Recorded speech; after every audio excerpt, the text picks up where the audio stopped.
Olá, pessoal, seja muito bem-vindo a mais uma aula aqui da Lei 13.146, pessoas com deficiência. Então, o Estatuto da Pessoa com Deficiência, né? Então, a gente parou na última aula. Quem não assistiu, volta aqui no canal, que tem a primeira aula, do primeiro artigo ao oitavo. Eu vou dar continuidade aqui a partir do nono. Então, tem algumas informações que são importantes para vocês. Então, se você ainda não segue o canal, começa a seguir aqui. Vai ter sempre atualizações, leituras, explicações, coisas que podem utilizar aí como macete para sua prova, independente de qual concurso. A gente sabe que concursos estaduais e federais, na maioria das vezes, ou grande parte das vezes, a Lei 13.146 está presente. É importante a gente saber até como cidadão, né? Então, é extremamente importante para você que talvez conhece alguma pessoa, ou vai passar por uma situação como você é, né? Então, é bem interessante que você saiba os seus direitos. E aqui, pessoal, aqui é a Maria Jerônima, para quem não me conhece, mas eu estou aqui dando o meu parecer e a minha ajuda enquanto também estudante de concurso, estudei por muitos anos, dei aula por muitos anos, então eu venho aqui de uma forma para facilitar o entendimento. Talvez você leia e não consiga pegar algumas informações, ou você tem dificuldade em ler as leis propriamente ditas.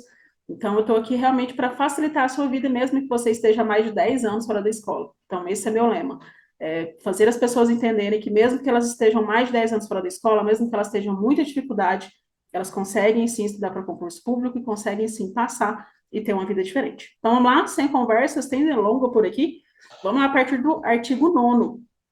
A pessoa com deficiência tem direito a receber o atendimento prioritário, sobretudo com a finalidade de proteção e socorro em quaisquer circunstâncias, atendimento em todas as instituições e serviços de atendimento ao público, disponibilização de recursos, tanto humanos quanto tecnológicos, que garantam o atendimento em igualdade de condições com as demais pessoas, disponibilização de pontos de paradas, estações e terminais acessíveis de transporte coletivo de passageiros e garantia de segurança no embarque e no desembarque, acesso a informações e disponibilização de recursos de comunicação acessíveis, recebimento de restituição do imposto de renda, tramitação processual e procedimentos judiciais e administrativos em que for parte ou interessada em todos os atos e diligências. Então, vamos lá.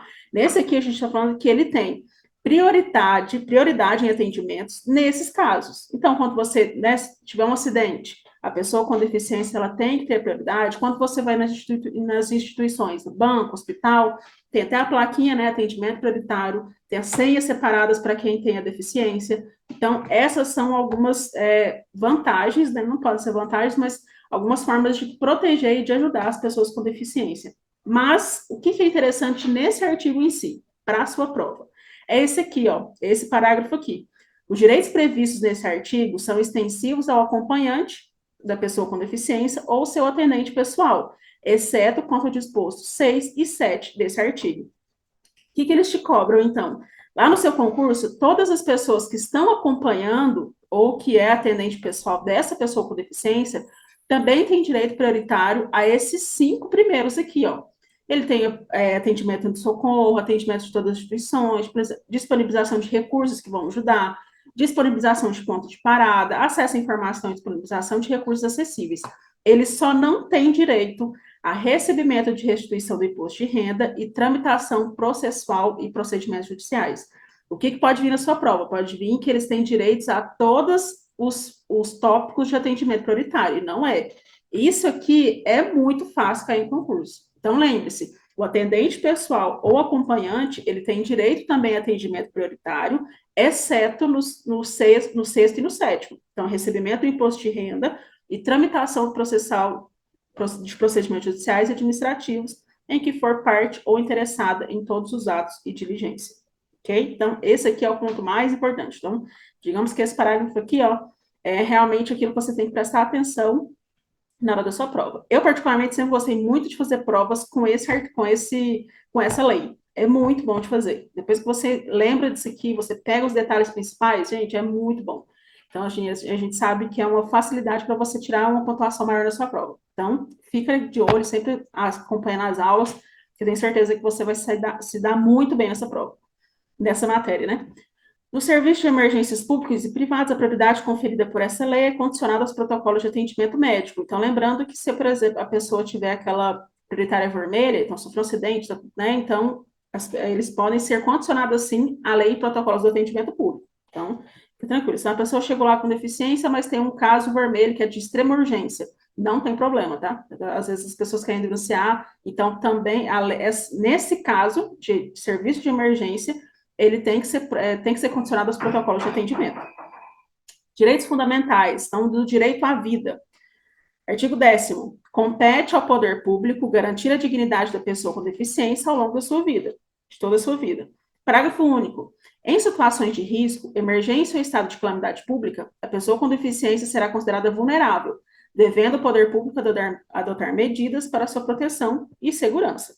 Ok? Estado de alagamento, guerra, tá? Então, ela é considerada uma pessoa vulnerável e ela tem que ter prioridade no atendimento, né, na proteção.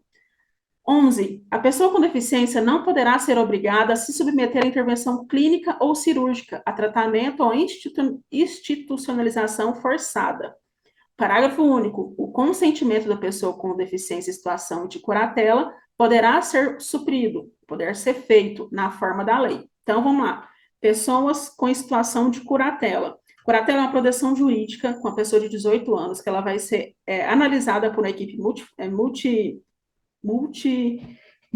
multiprofissionais, para ficar mais fácil, tinha outra palavra, mas esqueci, que eles utilizam para saber o quanto essa pessoa adulta, acima de 18 anos, tem a capacidade de tomar as decisões por si. Então, eles decidem o quanto ele pode optar ou opinar em relação à sua vida. Então, pode ser que a pessoa, se ela vai precisar de um apoio, e aí pode ser um familiar, um atendente, um marido, esposa, ou se não, se ele tem a capacidade de decidir por si. Se ele não tiver, ele precisa de um apoio, que pode ser família, pode ser amigos, pode ser o marido, a esposa, mas que estejam lá realmente nessa proteção judicial. Então, nesse caso, quando a pessoa está em estado de curatela, ela precisa ser feita com o máximo de capacidade que ela tem. Aqui a gente já fala, o consentimento prévio, livre e esclarecido da pessoa com deficiência é indispensável para a realização de tratamento, procedimento, hospitalização e pesquisa científica. Ou seja, a pessoa que está em curatela, se ela tiver 10% de capacidade de tomar atitude, de tomar uma decisão, ela tem que ser ouvida, tá? Só no caso da pessoa que não tem jeito, aí a pessoa que é o apoio, que pode tomar, mas em caso da pessoa ter a capacidade de ter o mínimo de decisão, ela tem que ser ouvida. Em caso de pessoa com deficiência em situação de curatela, deve ser assegurada a sua participação, no maior grau possível, para obtenção de consentimento. Então, no maior grau possível que a pessoa pode disponibilizar. A pesquisa científica envolvendo pessoas com deficiência em situação de tutela ou de curatela deve ser realizada em caráter excepcional apenas quando houver indícios de benefício direto para a sua saúde ou para a saúde de outras pessoas com deficiência, e desde que não haja outra opção de pesquisa de eficácia comparável com os participantes não tutelados ou curatelados. Ou seja, para que seja feita uma pesquisa científica, que se a pessoa estiver em tutela ou curatela, então tutela quando a pessoa tem um apoio total, né? Quando a pessoa tem a tutela e ela toma decisões pela pessoa com deficiência. Curatela é quando ela tem um pouco de participação. Então, ela só vai acontecer em casos assim, extremos, quando tiver muito indício que aquela pesquisa é importante para a saúde dele e que não existe mais nada que pode ser comparável com aquela pesquisa. Caso seja coisa assim, olha, essa aqui é a única opção que essa pessoa tem para entender, para melhorar, ou que pode ajudar outras pessoas com a mesma síndrome, com a mesma deficiência, aí sim é feito, mas é realmente muito difícil a pessoa que está em tutela ou curatela ter essa participação em pesquisa científica. Então, tem que ter uma comprovação muito alta que realmente ele está ali e que realmente é muito bom para ele, né? Que é indispensável, que não existe outra forma de ajudá-lo. 13. A pessoa com deficiência somente será atendida sem seu consentimento prévio, livre e esclarecido em caso de risco de morte e de emergência em saúde, resguardando seu superior interesse adotadas as salvaguardas legais e cabíveis. Então, a pessoa lá que está com deficiência, se ela negar o atendimento, mas se ela estiver correndo risco, né, de morte, ele pode ter emergência até o atendimento, porque uma das prioridades, né, do governo, do governo, da lei, é realmente resguardar a vida da pessoa com deficiência. Então, se ela estiver mesmo se ela não tiver o consentimento quando ela está inconsciente, por exemplo, não teve consentimento, mas se está correndo risco de vida, ela tem que ser atendida. Direito à habitação, habilitação e reabilitação. Também é uma coisa que gosta de cair muito em prova, tá? 14. O processo de habilitação e de reabilitação é um direito da pessoa com deficiência. Parágrafo único. O processo de habilitação e de reabilitação tem por objetivo o desenvolvimento de potencialidades, talentos, habilidades e aptidões físicas, cognitivas, sensoriais, psicossociais, atitudinais, profissionais e artísticas que contribuem para a conquista e autonomia da pessoa com deficiência e da sua participação social em igualdade de condições e oportunidade com as demais pessoas. O processo mencionado no artigo 14 baseia-se na avaliação multidisciplinar das necessidades, habilidades e potencialidades de cada pessoa, observada as seguintes diretrizes. Então, quando eu falo aqui que o processo de habilitação e de reabilitação é um direito da pessoa, eles são resguardados através dessas diretrizes aqui, ó. Diagnóstico e intervenções precoces, adoção de medidas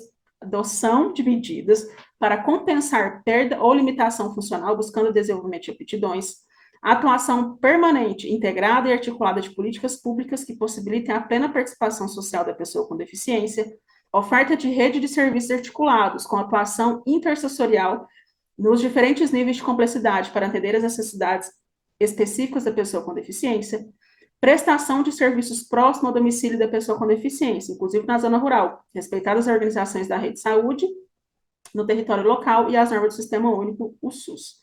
Então, aqui, pessoa com habilitação e reabilitação. Então, vamos imaginar que a pessoa nasceu com deficiência, então ela tem uma habilitação, ela tem que se habituar a como vai ser a vida dela.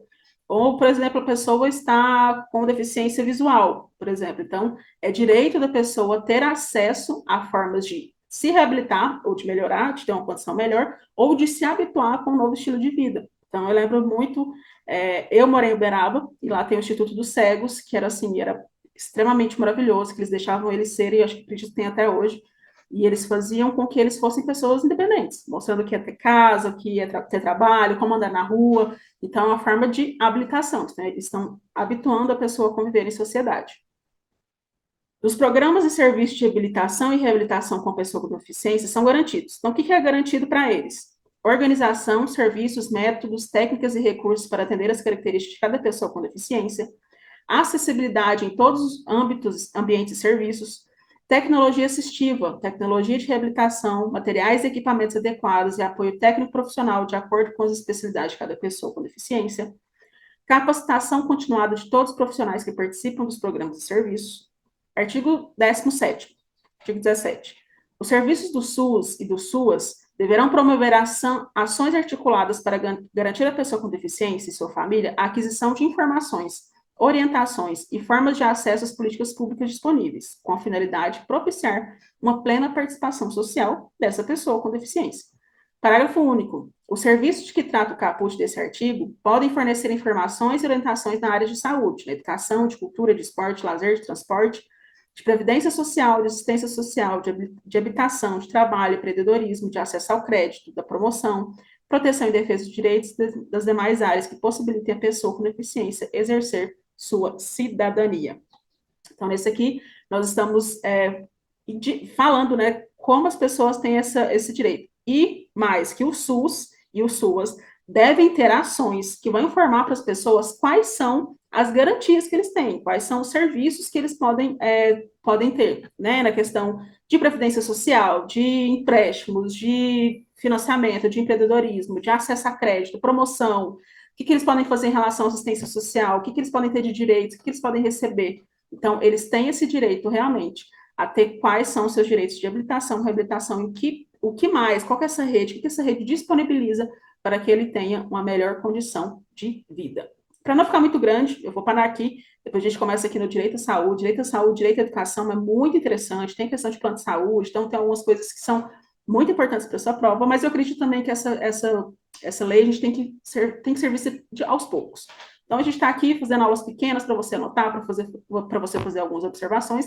Eu tenho certeza que fica mais fácil, sim, para que você compreenda. A gente se vê na próxima aula, eu volto aqui, né, para falar do restante, e que é uma lei, como eu disse, é muito boa de se estudar.